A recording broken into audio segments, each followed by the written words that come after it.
In today's video, I'm going to teach you how to save InDesign document as PDF, step by step. First, open Adobe InDesign and load the document you want to turn into a PDF. Before exporting, it's a good idea to quickly look through your layout and make sure everything is in place. This helps you avoid exporting the wrong version or missing any final edits. Once your document is open, go to the top menu and click File. This is where InDesign keeps the main options for saving, exporting, and packaging your work. From the File menu, choose Export. This is the option you'll use when you want to create a PDF, since saving and exporting are handled a little differently in InDesign. After that, a window will appear asking where you want to save the file and which format you want to use. In the Format or Save as Type dropdown, choose either Adobe PDF, Print, or Adobe PDF Interactive. The print option is best for documents that will be professionally printed or shared as a standard high-quality PDF.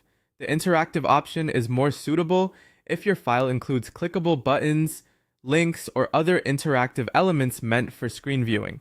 Next, enter a clear file name and choose the folder where you want the PDF to be saved. Naming your file carefully makes it much easier to find later, especially if you create multiple versions of the same document. Then you'll move into the PDF settings window. Here, select a preset that matches your goal.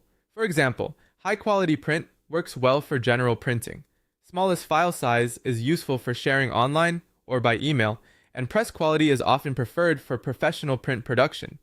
You can also review additional settings like page range, compression, and marks and bleeds if your project requires them. If you're sending your document to a printer, these settings are especially important, so take a moment to confirm them before moving on. When everything looks right, click Export. InDesign will begin creating your PDF file based on the settings you selected. Depending on the size of your document and the number of images or pages, this may take a few moments. Once the export is complete, open the PDF and review it carefully.